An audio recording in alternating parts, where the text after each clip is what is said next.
மீண்டுமாக இயேசு கிறிஸ்துவின் இனிய நாமத்தினாலே உங்கள் யாவரையும் நான் வாழ்த்தி வரவேற்கிறேன். இந்த நாளிலும் கூட நம் தேவனை ஆராதிக்க போகிறோம், அவருக்கு நன்றி செலுத்த போகிறோம். நீங்கள் எந்த இடத்திலே இருந்து இதை பார்த்து கொண்டு இருந்தாலும் கர்த்தர் நீங்க இருக்கிற இடத்திலே வந்து உங்களை ஆசீர்வதிக்க போகிறார். ஆகவே நாங்கள் ஒரு விசை கண்களை மூடி இந்த நேரத்தை ஒப்பு கொடுத்து நாங்கள் ஜெபம் செய்வோம். ஹல்லேலூயா. இரக்கத்தில் ஐஸ்வர்யமுள்ள நல்ல தகப்பனே, இந்த நேரத்திற்காக நாங்கள் நமக்கு நன்றி செலுத்துகிறோம். இந்த இணைய ஒளிபரப்பின் மூலமாக இணைந்து கொண்டிருக்கும் ஒவ்வொரு சகோதர சகோதரிகளை, ஒவ்வொரு குடும்பங்களை நாங்கள் இயேசுவின் நாமத்தினாலே நாங்கள் ஆசீர்வதிக்கிறோம். ஆண்டவரே அப்பா, இதை பார்த்து கொண்டிருக்கும் ஒவ்வொருவரையும் ஆண்டவரை கர்த்தர் ஆசீர்வதிங்க. உம்முடைய பிரசன்னம் அவர்கள் இருக்கிற இடத்திலே அவர்கள் மூடிக்கொள்ளும்படியாக ஜெபிக்கிறேன். ஆனது நமஸ்கார வேலை வார்த்தையின் பகுதி நீர் இடைப்படும்படியாக ஒவ்வொரு இதை பார்த்து கொண்டிருக்கும் ஒவ்வொரு ஜனங்களை கர்த்தர் தொட்டு ஆசீர்வதிக்கும்படியாக இயேசுவின் நாமத்தினாலே ஒப்பு கொடுத்து ஜெபிக்கின்றேன் ஜீவன நல்ல பிதாவே.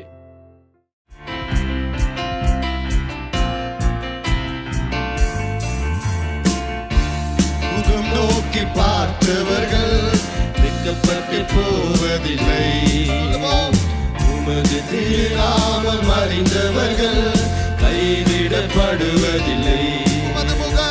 உமது முகம் நோக்கி பார்த்தவர்கள் வெட்கப்பட்டு போவதில்லை, உமது திருநாமம் அறிந்தவர்கள் கைவிடப்படுவதில்லை. நம்பினோரை நீர் மறப்பதில்லை, உம்மை தேடி வந்தோரை வெறுப்பதில்லை. நம்பினோரை நீர் மறப்பதில்லை, உம்மை தேடி வந்தோரை வெறுப்பதில்லை. உமது முகம் நோக்கி பார்த்தவர்கள் வெட்கப்பட்டு போவதில்லை, உமது திருநாமம் அறிந்தவர்கள் கைவிடப்படுவதில்லை. உமது முகம் நோக்கி பார்த்தவர்கள் வெட்கப்பட்டு போவதில்லை, உமது திருநாமம் அறிந்தவர்கள் கைவிடப்படுவதில்லை. நம்பினோரை நீர் மறப்பதில்லை, உம்மை தேடி வந்தோரை வெறுப்பதில்லை. நம்பினோரை நீர் மறப்பதில்லை, உம்மை தேடி வந்தோரை வெறுப்பதில்லை. உடைந்த பாத்திரம் என்று நீர் எவரையும் தள்ளுவதில்லை, உடைந்த பாத்திரம் என்று நீர் எவரையும் தள்ளுவதில்லை. ஒன்றுக்கும் உதவாது என்று நீர் எவரையும் சொல்லுவதில்லை. ஒன்றுக்கும் உதவாது என்று நீர் எவரையும் சொல்லுவதில்லை. இயேசு மகாராஜா எங்கள் நேசா, இரக்கத்தின் சிகரம் நீரே. இயேசு மகாராஜா எங்கள் நேசா, இரக்கத்தின் சிகரம் நீரே. உமது முகம் நோக்கி பார்த்தவர்கள் வெட்கப்பட்டு போவதில்லை. சொல்லுங்க, உமது திருநாமம் அறிந்தவர்கள், திருநாமம் அறிந்தவர்கள் கைவிடப்படுவதில்லை. உமது முகம் நோக்கி பார்த்தவர்கள் வெட்கப்பட்டு போவதில்லை. உமது திருநாமம் அறிந்தவர்கள் கைவிடப்படுவதில்லை. ஏழைகளின் நீரே, எளியோரின் நம்பிக்கை நீரே. ஏழைகளின் பல நீரே, எளியோரின் நம்பிக்கை நீரே. இக்கற்றோர் வேதனை அறிந்து உதவிடும் தகப்பன் நீரே. இக்கற்ற வேதனை அறிந்து உதவிடும் தகப்பன் நீரே. இயேசு மகாராஜா எங்கள் நேசா, இரக்கத்தின் சிகரம் நீரே. இயேசு மகாராஜா எங்கள் நேசா, இரக்கத்தின் சிகரம் இயேசு மகாராஜா. இயேசு மகாராஜா எங்கள் நேசா, இரக்கத்தின் சிகரம் நீரே. இயேசு மகாராஜா எங்கள் நேசா, இரக்கத்தின் சிகரம் நீரே. உமது அன்பின் கரங்களை நான் கண்டினே. சொல்லுவோம், உமது அன்பின் கரங்களை நான் கண்டினே, நான் கண்டினே, நான் கண்டினே, நான்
யோசுவாவின் தேவனே எங்கள் மதில்களை நொறுக்குவி. யோசுவாவின் தேவனே எங்கள் மதில்களை நொறுக்குவி. யோசுவாவின் தேவனே எங்கள் மதில்களை நொறுக்குவி. யோசுவாவின் தேவனே எங்கள் மதில்களை நொறுக்குவி. உமது அன்பின் கரங்களை நான் கண்டேனே. என்னோட சேர்ந்து சொல்லுவோம். உமது அன்பின் கரங்களை நான் கண்டேனே. நான் கண்டேனே. நான் கண்டேனே. நான் கண்டேனே. நான் கண்டேனே. நான் கண்டேனே. மோசேயின் தேவனே என்னை வழி நடத்திடுமே. மோசேயின் ராஜனே என்னை வழி நடத்திடுமே. பாடுவோம். மோசேயின் தேவனே என்னை வழி நடத்திடுமே. மோசேயின் ராஜனே என்னை வழி நடத்திடுமே. உமது அன்பின் கரங்களை நான் கண்டேனே. உமது அன்பின் கரங்களை நான் கண்டேனே. நான் கண்டேனே. நான் கண்டேனே. நான் கண்டேனே. நான் கண்டேனே. நான் கண்டேனே. தேவாதி தேவனே உம்மை ஆராதனை செய். ராஜாதி ராஜனே உம்மை ஆராதனை செய்கிறோம். பாடுவோம். தேவாதி தேவனே உம்மை ஆராதனை செய்கிறோம். ராஜாதி ராஜனே உம்மை ஆராதனை செய்கிறோம். உமது அன்பின் கரங்களை நான் கண்டேனே. சேர்ந்து சொல்லுவோம். உமது அன்பின் கரங்களை நான் கண்டேனே. நான் கண்டேனே. நான் கண்டேனே. நான் கண்டேனே. நான் கண்டேனே. உமது அன்பின் கரங்களை நான் கண்டேனே. சொல்லுவோம். உமது அன்பின் கரங்களை நான் கண்டேனே. நான் கண்டேனே. நான் கண்டேனே. நான் கண்டேனே. நான் கண்டேனே. நான் கண்டேனே. நான் கண்டேனே. நான் கண்டேனே. நான் கண்டேனே. கரங்களை தட்டி ஆண்டவருடைய நாமத்தை உயர்த்துவோம்.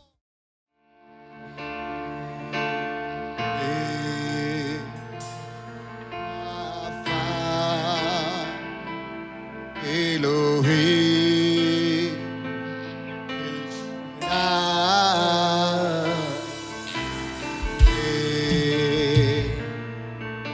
அடோனாய் நம்மை வெளிப்படுத்துவி.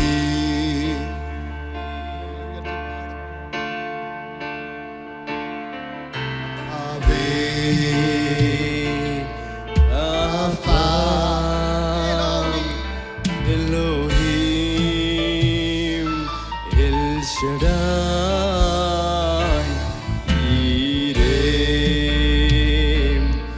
Adonai நம்மை வெளிப்படுத்துவி. கூடி கரங்களை உயர்த்தி உடைய மகிமை இந்த காலை வேளையில் எங்கள் மத்தியில் இருக்கிறது. அவர் தம்முடைய மகிமையினால் எங்களை அலங்கரிக்க விரும்புகிறார். அவருடைய மகிமையை நாங்கள் காணும்படியாக அவர் விரும்புகிறார். ஆண்டவரே, உம்முடைய மகிமை இந்த இடத்தை மூடுவதாக. Lord, fill us with your presence in this morning. இந்த காலையில் உம்முடைய மகிமையால் எங்களை நிரப்புவீராக. அவர் மகிமை இடத்தை நிரப்பியதே மாபெரும் காரியம் செய்வீரே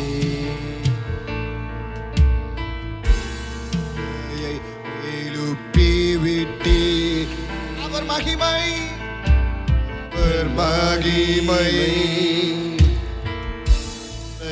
இடத்தை நிரப்பியதே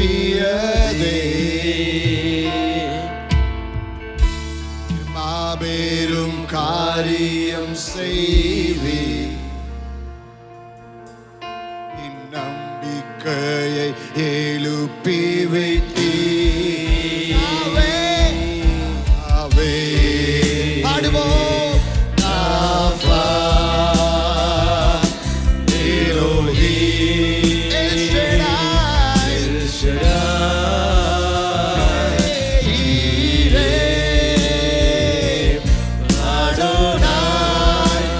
வெளிப்படுத்துவி என்று பாடுவோம் யாவே ராஃபா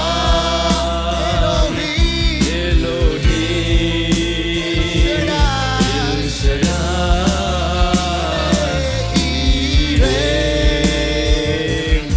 அடோனாய் நம்மை வெளிப்படுத்துவி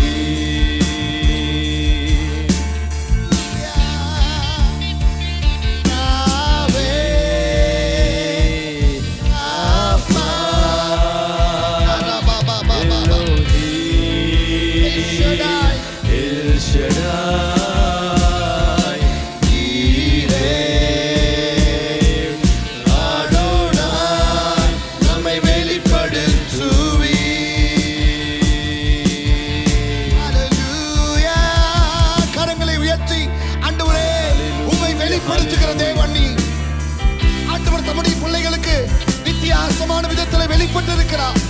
இந்த காலையில் நீங்களும் சொல்லுங்க, ஆண்டவரே நீர் உம்மை வெளிப்படுத்துகிற தேவன். ஹல்லேலூயா யாவே ஆல்பா எலோஹிம் எல் ஷடாய்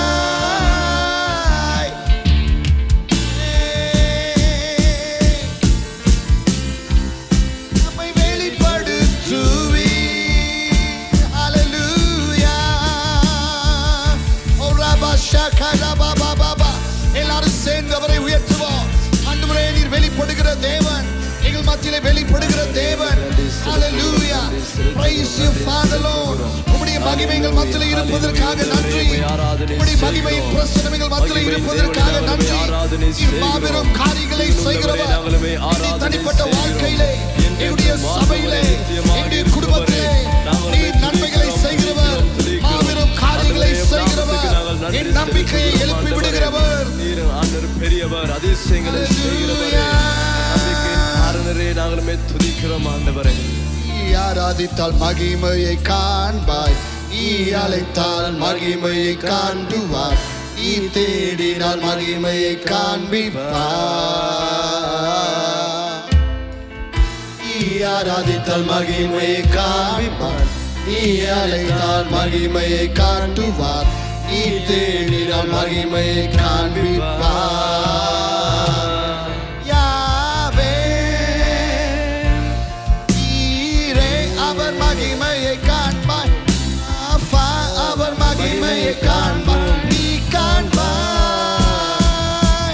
யாவே அவர் மகிமையை காண்பாய், நீரே அவர் மகிமையை காண்பாய், ஆல்பா அவர் மகிமையை காண்பாய், நீ காண்பாய். சொல்லுவாய் யாவே அவர் மகிமையை காண்பாய், நீரே அவர் மகிமையை காண்பாய். நீரே நான் காண்பேன். யாவே ஆல்பா சேர்ந்து பாடுவோம். எலோஹி எல் ஷடாய் எல் ஷடாய் பாடுவோம். ஈரே அடோனாய் தம்மை வெளிப்படுத்துவி. என்று சொல்லுவோம் என்னோடு சேர்ந்து யாவே ராஃபா எலோஹீம் எல் ஷடாய் ஈரே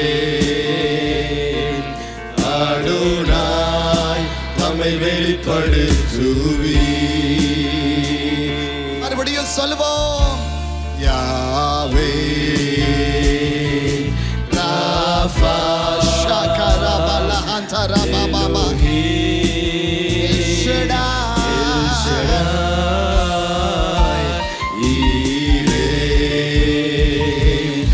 அடோனாய் தம்மை வெளிப்படுத்துவி.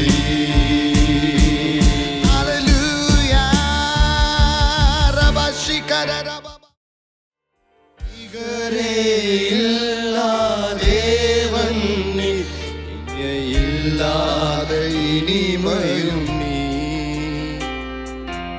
இரக்கம் செய்யும் தகப்பன் நீ, இரக்கத்தில் ஐஸ்வர்யம் நீ.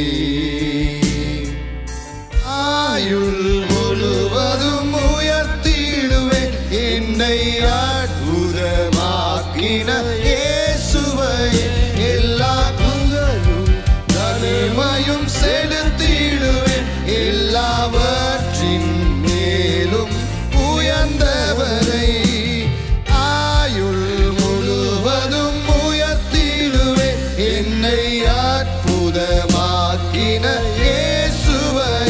எல்லா புகழும் கனமும் செலுத்திடுவேன் எல்லாவற்றின் மேலும் உயர்ந்தவரை. அல்லேலூயா. அவர்களுடைய குறைகளை போக்குகிற தேவன், இனி வாழ்க்கையினுடைய நிறைவு அவராயிருக்கிறார். அவரை நோக்கி ஆராதனை செய்வோம், அவருடைய நாமத்தை உயர்த்துவோம். Thank you, Lord.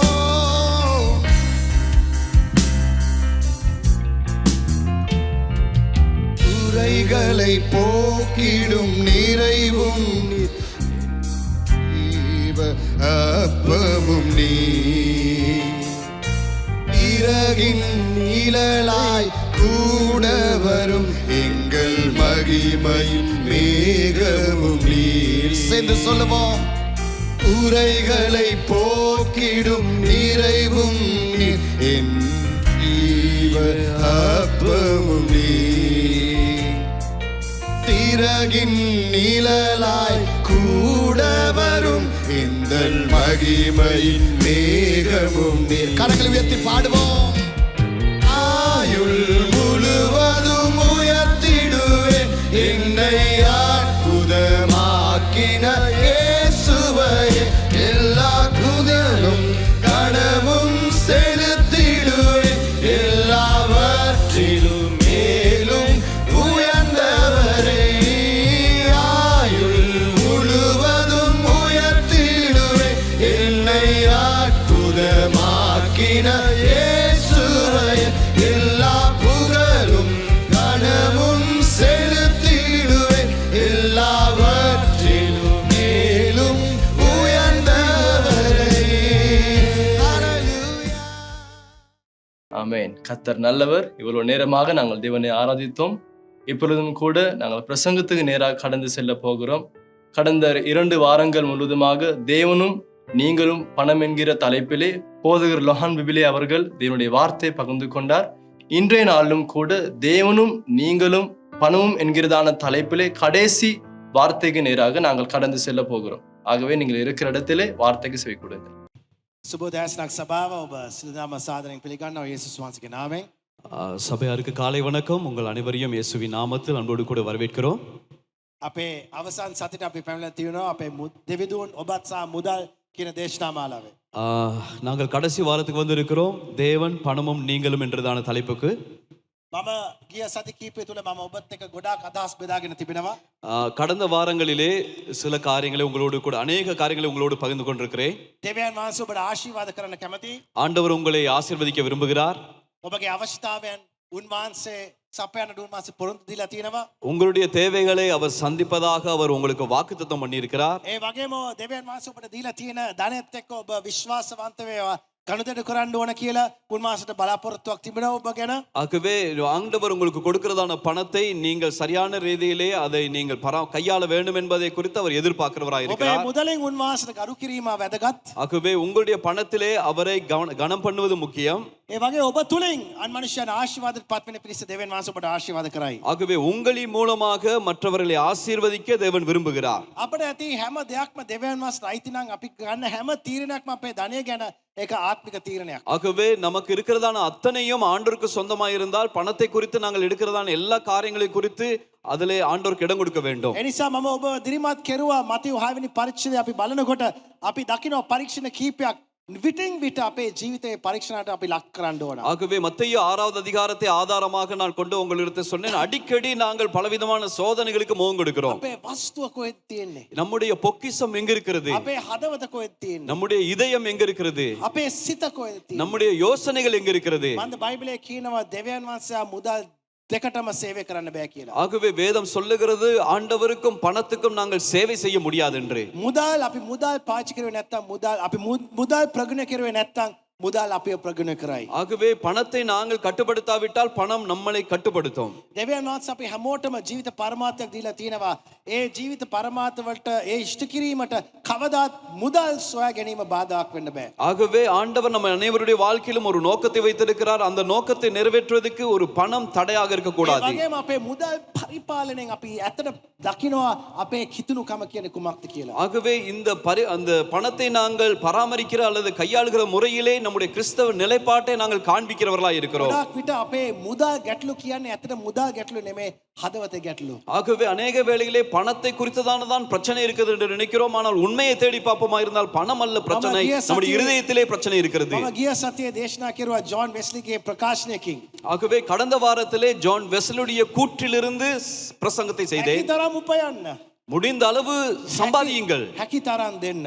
முடிந்த அளவு கொடுங்கள். හැබැයි ඔබ මුදල් උපයනකොට ඒක යහපත් විදියට උපයන්න. ஆனால் பணத்தை நீங்கள் சம்பாதிக்கும் போது நல்ல விதமாய் சம்பாதியுங்கள். මුදල් කවදාත් ඔබගේ ප්‍රධාන අවධානය කරන්න එපා. ஆகவே பணம் உங்களுடைய வாழ்க்கையில எப்பொழுதும் முதலிடத்தை எடுப்பதற்கு இடம் கொடுக்க வேண்டாம். ජීවිතේ වඩා වැදගත් දේවල් පවුල, සේවය, සභාව ඒවා අත්හරින්න එපා මුදල් සොයා ගැනීමට. ஆகவே பணம் தேடுவது நிமித்தமாக அதை விட மேலாய் இருக்கிறதான குடும்பம், ஊழியம், சபை இவைகளை இழந்து போய்விட வேண்டாம். මුදල් සොයා ගැනීමට උපාය ගැනීමට කවදාත් ඔබගේ ප්‍රතිපත්ති ඔබ කවුද කියලා ඔබගේ වටිනාකම සුළු කරන්න එපා. ஆகவே பணம் தேடுகிறதான காரியத்தில் ஈடுபடுவதன் மூலமாக உங்களுடைய அடிப்படை கொள்கைகளை விட்டு கொடுக்க வேண்டாம். හැකිතරම් ඉතිරි කර ගන්නට ඒක කිසි ප්‍රශ්නයක් නැහැ. ஆகவே முடிந்த அளவு சேமித்து வைப்பீர்களானால் அது எந்த பிரச்சனையும் இல்லை.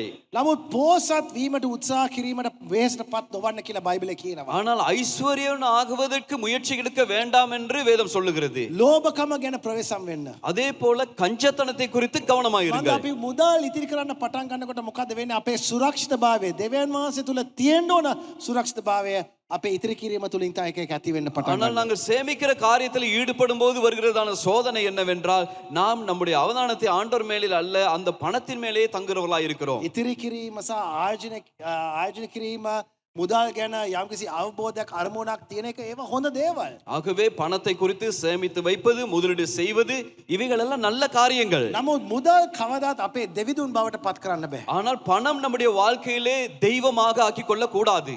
ඒ නිසා තමයි මම කිව්වේ ගිය සතියේ මුදල් කවදාත් වැඩි කාලයක් අපේ හදවතේ රැඳෙන්නට හොඳ නැහැ. ஆகவேதான் நான் கடந்த வாரத்தை சொல்லியிருந்தேன், பணமானது அதிகமாக நம்முடைய இருதயத்திலே இடம் பிடித்து ஆளுகை செய்ய இடம் கொடுக்க கூடாது. එයා සෑම විටම අපි හරහා ගියා නම් හොඳයි. அது எப்பொழுதும் நம்மின் மூலமாக செல்லுமாயிருந்தால் நல்லது.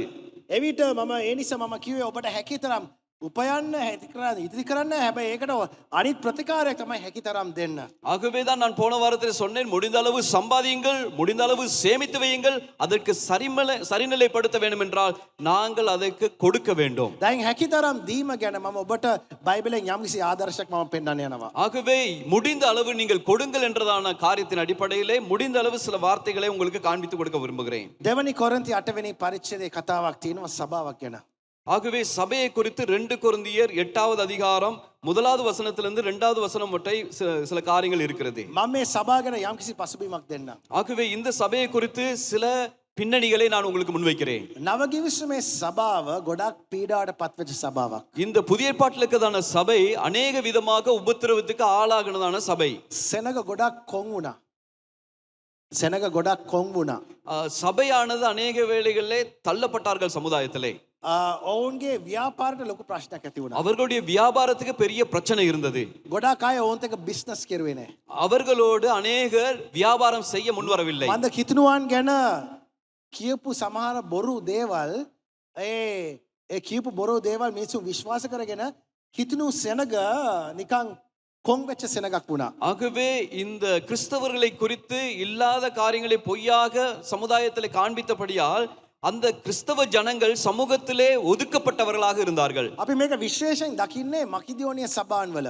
இதை நாங்கள் அதிகமாக பார்க்கக்கூடியதான ஒரு இடம்தான் மக்கதோனியா சபை.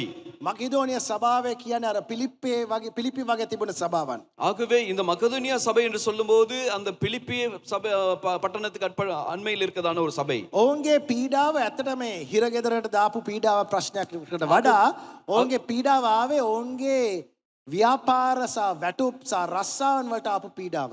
ஆகவே இந்த சபை ஜனங்களுக்கு வந்ததான பிரச்சனை வெளியிலிருந்து வந்ததான உபத்திரவத்தின் போலதான அந்த விதமான பிரச்சனை அல்ல. இவர்களுக்கு வந்ததான பிரச்சனை பணம் சம்பந்தப்பட்ட ரீதியிலே வியாபாரம் செய்யும் போது தொழில்களில் ஈடுபடும் போது சவால்களுக்கு அவர்கள் முகம் கொடுத்தார்கள். ඉතින් මේ සභාව දුප්පත් වුණේ ඔවුන්ගේ ආගම නිසා නැත්නම් ඔවුන්ගේ ඇදහිල්ල නිසා. ஆகவே இந்த சபை ஏழ்மை ஆகினதற்கான காரணம் என்னவென்றால் அவர்களுடைய விசுவாசத்தின் நம்பிக்கை நிமித்தமாக. දැන් මේ කාලය තුල මේ පළවෙනි වසර සභාවේ මව් සභාව කියන්න පුළුවන් යෙරුසලම සභාවටත් அதிக පීඩාවක් ආවා. ஆகவே இந்த 1வது நூற்றாண்டிலே இருந்ததான எருசலேம் சபை அதுதான் தாய் சபை அதற்கும் உபத்திரவம் இருந்தது. ඔවුන්ගේ පීඩාව වෙනස් පීඩාවක්. அவர்கள் முகம் கொடுத்ததான உபத்திரவம் வித்தியாசமானது. ගොඩක් හිතනුවන් හිර කෙරුවා. ஆகவே அநேக கிறிஸ்தவர்கள் சிறையிலே போடப்பட்டார்கள். ඔවුන් වාල්කමට පත් කෙරුවා. அவர்கள் அடிமைகளாக்கப்பட்டார்கள். ඒ වගේම ඔවුන් ගොඩක් දිලිදුකමට වැටුණා. அது நிமித்தமாக அவர்கள் அதிகமாக ஏழை ஆகினார்கள். සෝ අනිත් සභාවන් ඔවුන්ගේ ප්‍රේමය ප්‍රකාශ කරන්නට ඔවුන් යම්කිසි තෑග්ගක් එකතු කෙරුවා යෙරුසලම මව් සභාවට යවන්න. ஆகவே தங்களுடைய அன்பை வெளிப்படுத்துவதற்காக அவர்கள் பணத்தை சேகரித்தார்கள் அங்க அவருடைய தலைமை தாய் சபைக்கு அன்பை வெளிப்படுத்தும்படியாக. දැයි මම හිතන විදියට මේක බයිබලෙ මේම කියන්නේ අපි දන්නේ. හිතන විදියට நான் யோசிக்கிற விதமாக இது பைபிளிலே பதியப்படவில்லை. මේ තියාගය එකතු කරන්න යනකොට සමහර විට මැකිදෝනිය සභාවෙන් මේ තියාගය මේ ඉල්ලීම ඉල්ලුවේ නැහැ. මන්ද ඔවුන් දිලිදුකමේ හිටපු නිසා. ஆகவே இந்த பணம் சேகரிக்கிறதான காரியத்தில் ஈடுபடும் போது இந்த மக்கதோனியா சபையை சேர்த்து கொள்ளாமல் இருந்திருக்கிறதுக்கு காரணம் அவர்கள் அதிகமாக ஏழைகளா இருந்தபடியால். නමුත් පෞතුමා කතා කරනවා ලියනවා කොරින්ති සභාවට. දැන් කොරින්ති සභාව සාමාන්‍යයට වඩා විශාල සභාවක් සහ යම්කිසි ආකාරයෙන් පොහොසත් සභාවක්. ஆகவே இந்த கொரிந்திய சபைக்கு பவுல் எழுதும்போது எழுதி சொல்லுகிறார் அவர்கள் சாதாரண சபைகளை விட மேலாக அதே போல பண ரீதியிலே நல்ல நிலைமையில் இருந்ததான ஒரு சபை. පෞතුමා කොරින්ති සභාවට ලියනවා මකිදෝනිය සභාව ගැන. ஆகவே கொரிந்திய சபையை நோக்கி பவுல் எழுதுகிறார் இந்த மக்கதோனியா சபையை பற்றி. පෞතුමාගේ ලියන ආකාරයෙන් අපි සමහරට හිතන්න පුළුවන් මකිදෝනිය සභාවේ ඉල්ලුවේ නැතුවට මකිදෝනිය සභාව පෞතුමාගෙන් ඉල්ලනවා අපිත් මේ තියාගයට අපිත් දෙන්න කැමති කියලා. ஆகவே இந்த மக்கதோனியா சபையிடத்திலே பவுல் கேட்காவிட்டாலும் மக்கதோனியா சபை சொல்லுகிறது நாங்களும் சேர்ந்து சேகரித்து பணத்தை நாங்களும் கொடுப்போம் என்றுதான் முன் வருகிறார்கள். මේ පසුබිමත් එක්ක අපි මේ කතාව බලමු. இந்த பின்னணியின் அடிப்படையிலே இப்பொழுது வசனத்தை கவனிப்போம். පළවෙනි පද දෙක. ஆகவே 2 கொரிந்தியர் 8வது அதிகாரம் முதல் 2 வசனங்கள். அன்றியும் சகோதரரே மக்கதோனியா நாட்டு சபைக்கு தேவன் அளித்த கிருபையை உங்களுக்கு அறிவிக்கிறோம். அவர்கள் மிகுந்த உபத்திரவத்தினாலே சோதிக்கப்படுகையில் கொடிய தரித்திரம் உடையவர்களாய் இருந்தும் தங்கள் பரிபூர்ண சந்தோஷத்தினாலே மிகுந்த உதாரணத்துவமாய் கொடுத்தார்கள். පෞතුමා ප්‍රථමයෙන්ම කතා කරන්නේ මම ඔබට කියන්න ඕන දෙවියන් මකිදෝනිය සභාවේ තියෙන දෙවියන් වහන්සේගේ අනුග්‍රහය. ஆகவே நான் முதலாவது சொல்ல வேண்டும் இந்த மக்கதோனியா சபையில் இருந்ததான தேவனுடைய கிருபையை. පෞතුමා ඔවුන් ගැන සඳහන් කරන්නේ දේව අනුග්‍රහයක් කියලා. ஆகவே இந்த மக்களை குறித்து பவுல் சொல்லும்போது சொல்கிறார் தேவனுடைய கிருபை என்று சொல்லுகிறார். අසාමාන්‍ය දෙයක්. இது சாதாரணத்துக்கு அதிகமா இருக்கிறது. පාවුතුමා කියනවා බොහෝ දුක් විඳීම නැමැති පරීක්ෂාවේදී ඔවුන්ගේ ප්‍රීතිය වැඩි වුණා. அவர்கள் மிகுந்த உபத்திரவத்தில் சோதிக்கப்படியில் அவர்கள் பரிபூர்ண சந்தோஷப்பட்டார்கள். දුකෙහි පරීක්ෂාව වැඩි වෙනකොට ඔවුන්ගේ ප්‍රීතිය වැඩි වෙනවා. ஆகவே இந்த சோதனையினாலே அவர்கள் உபத்திரவப்படும் போது அவர்கள் ஆண்டவருக்குள்ளே மகிழ்ச்சி அடைந்தார்கள், දෙවන එක சந்தோஷப்பட்டார்கள். ඔවුන්ගේ මහත් දිලිඳු කමේදී ඔවුන්ගේ තෑගිවන්තකම වැඩි වුණා. ஆகவே இரண்டாவது அவர்களுடைய மிகுந்த குறைபாடுகளின் மத்தியிலே கொடுக்கிற காரியம் கூடியது. පාවුතුමා කියනවා මේක අමුතු දෙයක්. பவுல் சொல்லுகிறார் இது புதுமையா இருக்கிறது. දුප්පත් කමේදී ඉන්නකොට ඔවුන්ගේ ත්‍යාගය වැඩි වෙනවා. දිලිඳ මේ දුකේදී ඔවුන්ගේ ප්‍රීතිය වැඩි වෙනවා. ஆகவே அவர்கள் ஏழ்மைகளா இருக்கும்போது கொடுக்கிறதுல அதிகமா இருக்கிறார்கள், உபத்திரவப்படும் போது அதிகமாக மகிழ்ச்சி அடைகிறார்கள். අපේ ප්‍රීතිය ගැන දේශනා කරන්න යනකොට මොන පොතද අපි පාවිච්චි කරන්නේ? පිලිපි පොත. மகிழ்ச்சியை குறித்து சந்தோஷத்தை குறித்து பிரசங்கம் பண்ணும்போது எந்த புத்தகத்தை பாவிப்போம்? பிலிப்பியர் புத்தகத்தை. පාවුතුමා මෙහෙ කතා කරනවා මේ ඔවුන්ගේ අමුතු ප්‍රීතිය ගැන. ஆகவே பவுல் இந்த இடத்துல ஒரு அற்புதமான மகிழ்ச்சியை சந்தோஷத்தை குறித்து பேசுகிறார். අධික දුක අධික ප්‍රීතිය. அதிக துக்கம் அதிக மகிழ்ச்சி. මහා දිලිඳුකම ඊට වඩා මහත් තෑගිවන්තකම. ஆகவே அதிகமான குறைபாடு ஆனால் அதிகமாக கொடுக்கிற காரியம். හතරවෙනි සහ පස්වෙනි පදේ කියනවා நாலாவது ஐந்தாவது வசனம் சொல்லுகிறது, தங்கள் உபகாரத்தையும் பரிசுத்தவான்களுக்கு செய்யப்படும் தர்ம ஊழியத்தின் பங்கையும் நாங்கள் ஏற்றுக்கொள்ளும்படி அவர்கள் எங்களை மிகவும் வேண்டிக் கொண்டார்கள். மேலும் நாங்கள் நினைத்தபடி மாத்திரம் கொடாமல் தேவனுடைய சித்தத்தினாலே முன்பு தங்களை தாமே கர்த்தருக்கும் பின்பு எங்களுக்கும் ஒப்புக் கொடுத்தார்கள். ඉතින් පාවුතුමා කියනවා ඇයි මම මේක කියන්නේ? මන්ද ඔවුන්ගේ පුළුවන්කමට ප්‍රකාරයටත් වඩා ඊට වඩා වැඩියෙන්ම ඔවුන්ගේ කැමැත්තෙන් ඔවුන්ගේ ප්‍රීතියෙන් ඔවුන් දුන්නා කියලා පාවුතුමා කියන මම சாட்சி දරනවා. ஆகவே பவுல் இந்த காரியத்தை குறித்து சொல்லும்போது சொல்லுகிறார், இவர்கள் தங்களுடைய இருந்ததை விட அதிகமாக மகிழ்ச்சியோடு கொடுத்தார் என்பதற்கு நானே சாட்சியாக இருக்கிறேன் என்று சொல்லுகிறார். ඔවුන්ගේ දුප්පත් කමේදී නැත්නම් ඔවුන්ගේ දුකේදී ඔවුන්ගේ ප්‍රීතිය වැඩි වෙනවා. ඔවුන්ගේ ප්‍රීතිය වැඩිනකොට ඔවුන්ගේ දීමනාවත් වැඩි වෙනවා. ஆகவே அவர்கள் துயரத்தில் இருக்கும்போது மகிழ்ச்சி அதிகரிக்கிறது, அந்த மகிழ்ச்சியினாலே அதிகமாக கொடுக்கிறார்கள். ඔවුන්ගේ දිලිඳු කමේදී ඔවුන්ට දෙන්න පුළුවන් තරමටත් වඩා ඔවුන් දෙනවා. ஆகவே அவர்களுடைய ஏழ்மை நிலைப்பாட்டில் இருக்கும்போது அவர்களுக்கு கொடுக்கக்கூடிய அளவுக்கு அதிகமாய் கொடுத்தார்கள். පාවුතුමා ඇත්තට මේ කියන අදහස තමයි අනිත් සභාවන් වලටත් වඩා ඔවුන් දෙනවා. ஆகவே பவுல் இந்த இடத்துல காண்பிக்கிறதான முக்கியமான காரியம் மற்ற சபைகளை விட அதிகமாய் கொடுக்கிறார்கள். මේ දීමට ඔවුන් කන්නලව් කරගෙන කියනවා අපිත් මේක දෙන්න කැමතියි කියලා. ஆகவே இந்த கொடுக்கிற காரியத்திலே நாங்களும் கொடுக்க விரும்புகிறோம் என்று சொல்லுகிறார்கள். බොහෝ කන්නලව් කරනවා. அநேக விண்ணப்பங்கள் வருகிறது. අපි ගෙන් ඉල්ලුවා. நாங்கள் கேட்டோம். ඒකෙන් එන අදහස සමහර විට ඔවුන් දුප්පත් නිසා ඔවුන්ගෙන් ඉල්ලන්නේ නැහැ. අපි පොහොසත අයගෙන් ඉල්ලනම් මකිදෝනිය සභාව කියන්නේ අපිත් මේකට එකතු වෙන්න ඕන. අපි අන්නටත් වඩා අපි දෙනවා. ஆகவே சிலர் ஒதுக்கி அந்த சபையை பெரிதாக கணக்கெடுக்கவில்லை. அவர்கள் ஏழையான சபை, ஆகவே அங்க வாங்கதை விட நல்ல பணக்கார சபையில் எடுத்து தான் வாங்கணும்னு நினைத்தார்கள். ஆனால் இவர்கள் சொல்கிறார்கள் மக்கதேனியா சபை நாங்கள் எங்களுடைய ஏழ்மையிலே அதிகமாக மற்றவர்களை விட கொடுக்கிறோம் என்று சொன்னார்கள். පාවුතුමා මේකට පාවිච්චි කරන වචන තමයි grace giving කියලා. අනුග්‍රහය දීමන. ஆகவே கிருபையிலே கொடுக்கிறது என்றதான காரியத்தை பவுல் காண்பிக்கிறார். අසාමාන්‍ය ත්‍යාගශීලීවන්තකමක්. இது சாதாரணத்துக்கு அப்பால் போய் கொடுக்கிறதான மனோபாவம். අපි දකිනවා මෙහි මකිදෝනිය සභාවේ රහසක්. ஆகவே மக்கதேனியா சபையுடைய ரகசியத்தை பார்க்கிறோம். අපි අධික ලෙස ත්‍යාගශීලී වෙන්න යනවා නම් நாங்கள் அதிகமாக கொடுக்கிற அதிகப்படியான தாராள மனப்பான்மையாக இருக்க අපේ පර්ස් එක දුප්පත් වුණත් අපේ හදවත පොහොසත් වෙන්න ඕන. ஆகவே உங்களுடைய பணப்பையை விட உங்கள் இதயத்திலே நீங்கள் செல்வந்தராக இருக்க வேண்டும். සමහරට අපේ පර්ස් එක පොහොසත් නමුත් අපේ හදවත් දුප්පත්.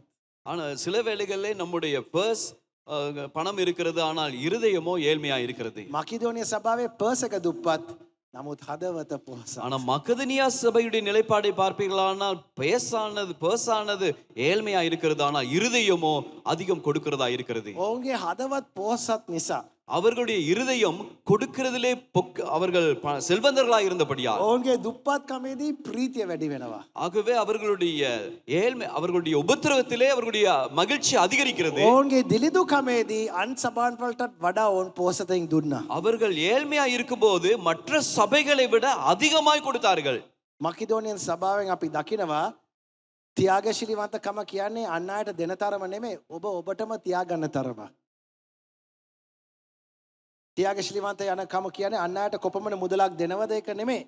නමුත් ඔබ ඔබටම කොපමණ මුදලක් දෙන එක. தாராள மனப்பான்மை என்பது நாங்கள் மற்றவர்களுக்கு எவ்வளவு பணம் கொடுக்கிறோம் என்பதல்ல, மாறாக நீங்கள் உங்களுக்காக எவ்வளவு தொகை வைத்திருக்கிறீர்கள் என்பதாகும். මකිදෝනියන් සභාවට අපේ මකිදෝනියන් සභාවෙන් දකිනවා ඔවුන් දුප්පත් කමේ තිබුණත් ඔවුන් වැඩියෙන් දෙනවා ඒ තියාගයට. ஆகவே இந்த காரியத்தில் கொடுக்கிற காரியத்தில் அவர்கள் ஏழ்மையா இருந்தாலும் அதிகமாய் கொடுக்கிறதிலே முன் வந்தார்கள். ඒ වගේම ඒගොල්ලන් බලහත්කාරයෙන් නෙමෙයි එක කරන්නේ. ඒගොල්ලන් ආසාවෙන් ඒගොල්ලන් කන්නලව් කරනවා. අපට දෙන්න අවස්ථාවක් දෙන්න කියලා. ඒක අපි දකිනවා ඔවුන්ගේ සතුට කිතුණුවන් නිතරම සතුට වෙන්න ඕන දීමට. ஆகவே கொடுக்கிற காரியத்திலே துக்கமாக அல்ல, அவர்கள் அதை மகிழ்ச்சியாய் கொடுக்கிறார்கள். அதிக மகிழ்ச்சியோடு கூட கொடுக்கிறதுனால கிறிஸ்தவர்கள் எப்பொழுதும் கொடுக்கிற விடயத்திலே மகிழ்ச்சி அடைய வேண்டும். පාවුතුමා කියනවා කොහොමද මේක ඔවුන් කෙරුවේ කියලා. ஆகவே இதை குறித்து பவுல் சொல்லுகிறார் எவ்வண்ணமாக செய்தார்கள். 2 கொரிந்தியர் 8வது அதிகாரம் 5வது வசனம். කොරින්ති 8:5. மேலும் நாங்கள் நினைத்தபடி மாத்திரம் கொடாமல் தேவனுடைய சித்தத்தினாலே முன்பு தங்களை தாமே கத்தருக்கும் பின்பு எங்களுக்கும் ஒப்பு கொடுத்தார்கள். පාවුතුමා කියනවා ඔවුන් ප්‍රථමයෙන්ම දෙවියන් වහන්සේට දෙනවා. முதலாவது தேவனுக்கு கொடுத்தார்கள், ඉන් පසුව අපට. பிறகு எங்களுக்கு கொடுத்தார்கள். දෙවියන් වහන්සේ අපගේ දෙවියන් වහන්සේ බවට පත් වෙනකොට මුදල් හැම විටම අපේ සේවකෙක් වෙයි. ஆகவே தேவன் கத்தர் நம் தேவனாக மாறும்போது பணம் நமக்கு வேலைக்காரன் ஆகிறது. ප්‍රශ්නේ තියෙන්නේ සමහරට කිතුවන් වන අපි හැම විටම තරංගයක්. කවුද ඇත්ත දෙවියා? அநேக வெள்ளி கிறிஸ்தவர்களா இருக்கிறதான நமக்கு உண்மையிலே யார் தேவனா இருக்கிறது என்றதான ஒரு பெரிய போராட்டம் இருக்கிறது. සමහරට දෙවියන් වහන්සේ කටින් කියන දෙවියන් වහන්සේ කියලා. வாயில நிறைஞ்சு சொல்றோம் ஆண்டவர் தான் எங்களுடைய கர்த்தர் என்று. නමුත් සමහරට අපේ රස්සාවන අපේ දෙවියෝ. ஆனால் சில வேளைகளில் நம்முடைய செய்யும் தொழிலே தெய்வமாக இருக்கிறது. අපේ සේවිංස් account එක දෙවියෝ. அநேக வேளைகளிலே நம்முடைய சேமிப்பு வங்கி தெய்வமாக இருக்கிறது. මකිදෝනිය සභාවේ ප්‍රථමයෙන්ම දෙවියන් වහන්සේට. ஆகவே மக்கெதோனியா சபையிலே முதலாவது தேவன். ඔවුන් දෙන හැම දෙයක්ම ෆස්ට් දෙවියන් වහන්සේ දෙනවා. ඊට පස්සේ ඒකෙන් තමයි සෙනගට දෙන්නේ. ஆகவே முதலாவது தேவனுக்கும் பிறகுதான் மக்களுக்கும் கொடுத்தார்கள். අපේ සමිදානන් වහන්සේ අපේ දෙවියන් වහන්සේ බවට පත් වෙනකොට මුදල් අපේ සේවකයා වෙනවා. ஆகவே கர்த்தர் நம்முடைய தேவனாக மாறும்போது பணம் நமக்கு வேலைக்காரனாக. පාවුතුමා කියනවා කොරින්ති සභාවට ඔබ ඇදහිල්ලෙන් ඔබ ප්‍රසිද්ධයි. ஆகவே கொரிந்திய சபையை பார்த்து சொல்கிறார், நீங்கள் விசுவாசத்திலே பிரசித்தி பெற்றவர்கள், ඔබගේ කතාවෙන් ඔබ ප්‍රසිද්ධයි. நீங்கள் பேச்சிலே பிரசித்தி பெற்றவர்கள், ඥානෙන්ද ඔබ ප්‍රසිද්ධයි. ඥානෙන්ද from ஞானத்திலே அறிவிலே நீங்கள் பிரசித்தி பெற்றவர்கள், ඔබේ ප්‍රේමයෙන් ඔබ ප්‍රසිද්ධයි. நீங்கள் அன்பிலே பிரசித்தி பெற்றவர்கள். දැන් මැකිඩෝනියා සභාවේ අනුග්‍රහයෙන් දීමටත් ඔබ ප්‍රසිද්ධ වෙන්න. ஆகவே இந்த மக்கெதோனியா சபையை போல கொடுக்கிறதிலும் நீங்கள் பிரசித்திமாய் மாறுங்கள் என்று சொல்லுகிறார். පෝසත් සභාවට කතා කරන්නට පාවුතුමා දුප්පත් සභාවක ආදර්ශයක් පාවිච්චි කරනවා. ஆகவே ஒரு பெரிய பணக்கார சபைக்கு பேசும்போது ஏழ்மையா இருக்கிறதான மக்கெதோனியா சபையை எடுத்து காண்பித்து அவர் பேசுகிறார். මම හිතනවා මේකට හේතුව තමයි මකිදෝනියන් සභාව ඔවුන්ගේ දුප්පත්කමටත් වඩා ඔවුන්ගේ හැකියාවටත් වඩා පරිත්‍යාග කෙරුවේ අවශ්‍යතාවයක් සපුරාලීමට වඩා දෙවියන් වහන්සේගේ කරුණාව ප්‍රතිචාරයක් පෙන්වන්න. மக்கெதோனியா சபை தங்கள் வறுமையிலே கூட தங்களால் முடிந்ததை விட அதிகமாய் தியாகம் செய்தன. ஒரு தேவையை பூர்த்தி செய்வதற்கான கடமையின் காரணமாக அல்ல, ஆனால் தேவன் நம்மீது காட்டின கிருபைக்கு பிரதி உத்தரமாக செயல்பட்டார்கள். අනුග්‍රහය දීමක් කියන්නේ මකිදෝනියන් සභාවේ අනුග්‍රහය දීමක් කියන්නේ කිසි බැඳීමක් නැතුව කිසි බලකිරීමක් නැතුව ඔබගේ ස්වේච්ඡා කැමැත්තෙන් ඔබ අසාමාන්‍යයට වඩා ඔබ தியாகශීලීවන්ත වෙනවා. ஆகவே இந்த மக்கெதோனியா சபை கொடுக்கிற விடயத்திலே கிருபை நிறைந்தவர்களா இருந்ததுக்கு காரணம் எந்தவித பலவந்தமும் இல்லை, எந்தவித கட்டாயப்படுத்தலும் இல்லை. அவர்கள் இருந்ததை விட அதிகமாய் கொடுத்தார்கள். ඔබට මේ තැනට එන්න පුළුවන් හේතුව තමයි ඔබ වෙනුවෙන් අධික ලෙස තියාගශීලීවන්ත කමෙන් ඔබට පූජා කරපු දෙවියන් වහන්සේ නිසා. ஆகவே இந்த இடத்துக்கு நாம் எல்லாரும் வர முடியும் உங்களிலே அதிகமாக அர்ப்பணிப்போடு தியாகமாய் செயல்பட்ட ஆண்டவர் நிமித்தமாக. පාවුතුමා කියනවා ඒක දෙවනි කොරින්ති 8 වෙනි පරිච්ඡේදයේ 9 සිට 9 සිට 10. ஆகவே 2 கொரிந்தியர் புத்தகத்திலே 8வது அதிகாரத்திலே 9-10 வசனங்களிலே பவுல் பேசுகிறார். நம்முடைய கர்த்தராகிய இயேசு கிறிஸ்துவின் கிருபையை அறிந்திருக்கிறீர்களே. அவர் ஐஸ்வர்யம் உள்ளவராயிருந்தும் நீங்கள் அவருடைய தரித்திரத்தினாலே ஐஸ்வர்யவான்களாகும்படிக்கு உங்கள் நிமித்தம் தரித்திரரானாரே. இதை குறித்து என் யோசனையை உங்களுக்கு அறிவிக்கிறேன். இதை செய்கிறதற்கு மாத்திரமல்ல, செய்ய வேண்டுமென்று உற்சாகப்படுகிறதற்கும் 1 வருஷமாய் ஆரம்பம் பண்ணின உங்களுக்கு இது தகுதியாயிருக்கும். අපගේ දීමෙන් අපි මොකද අපි පෙන්වන්නේ? අපි ක්‍රිස්තුස් වහන්සේට අපි කොච්චර නායකතිද? ஆகவே நாங்கள் கொடுப்பதிலே என்னத்தை காண்பிக்கிறோம்? கிறிஸ்துவுக்கு எந்த அளவுக்கு நாங்கள் கடன் பட்டிருக்கிறோம் என்பதை காண்பிக்கிறோம். අපි සභා ගැන බලනකොට நாம் சபையை குறித்து பார்க்கும்போது අපි දේව රාජ්‍යයට අපි සහායය දක්වන්නේ ක්‍රම දෙකකින් සාමාන්‍යයෙන්. தேவ ராஜ்யத்துக்கு நாங்கள் ஒத்துழைப்பை காண்பிப்பது 2 காரியத்தின் එක மூலமாக. පැත්තකින් අපේ දසෙන් කොටස් සහ අපේ පූජාවන් තුලින් අපේ සභා පවුල අපි ගොඩනගනවා. ஆகவே ஒரு பக்கத்திலே எங்களுடைய தசமபாகத்தின் மூலமாக காணிக்கையின் மூலமாக நம்முடைய சபை குடும்பத்தை நாங்கள் கட்டி எழுப்புகிறோம். අනිත් එක සුභාරංච පැතිරීමට සහ ධර්මදූත සේවයේ වැඩිවීමට අපි ධර්මදූත සේවයට අපි කැප කරනව වෙනවා. அடுத்ததாக நற்செய்தியை அறிவிக்க நாங்கள் திருப்பணி ஊழியத்துக்கு நிதி மூலமாக எங்களை அர்ப்பணித்திருக்கிறோம். දැන් ගොඩාක් අය මම මගේ 4 වෙනි අවුරුද්ද කීප දෙනෙක් මගෙන් අහලා තියෙනවා පාස්ටර් ඔයා දසෙන් කොටස් වැඩියෙන් දේශනා ගැන වැඩියෙන් දේශනා කරන්නේ නැහැ. ஆகவே இது என்னுடைய 4வது வருடமா இருக்கிறபடியால் சில கேட்ட கேள்விதான், பாஸ்டர் தசமபாகத்தை குறித்து நீங்கள் அதிகமாக பேசவில்லையே என்று. දැන් මම දසෙන් කොටස විරුද්ධ නැහැ. நான் தசமபாகத்துக்கு விரோதி அல்ல. මම දසෙන් කොටස දෙනවා.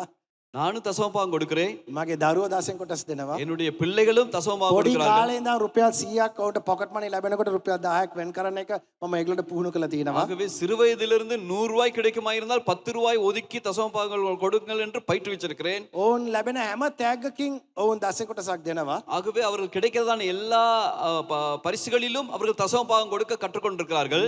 මගේ ප්‍රශ්නේ දසෙන් කොටස නෙමෙයි. මගේ ප්‍රශ්නේ තමයි දසෙන් කොටස ඉදිරිපත් කරන දේ ගැන. ஆகவே என்னுடைய பிரச்சனை தசமபாகத்தை குறித்து அல்ல, பிரச்சனையா இருக்கிறது எப்படி தசமபாகத்தை பிரதிபலிக்கிறோம். හිතෝපදේශයේ 3:9 කියන නුඹේ සම්පතින්ද නුඹේ සීල අස්වැන්නෙන් ප්‍රථම ඵලයෙන් දෙන්න කියලා. நீதிமொழிகள் 3:9 சொல்லுகிறது, உன் பொருளாலும் உன் எல்லா விளைவின் முதற் பலனாலும் கர்த்தரை கனம் பண்ணு. දැන් නවගිවිසුම වසරේ දැන් ඔබ තේරුම් ගන්න ඕන මම ආපු ජීවිතෙන් මම ආපු දුර්වල ගමනේදී මම දෙවියන් වහන්සේට සදා කාලයටම නායකති. උන්වහන්සේ මාව බේරගත්තු නිසා. ஆகவே நான் வந்ததான பின்னணி, பலவீனமான பின்னணியின் காரியத்தை குறித்து எப்பொழுதும் ஆண்டவருடைய சபைக்கு நான் கடன் பட்டிருக்கிறேன். මට තාමත් සමහරට තේරුම් ගන්න බෑ.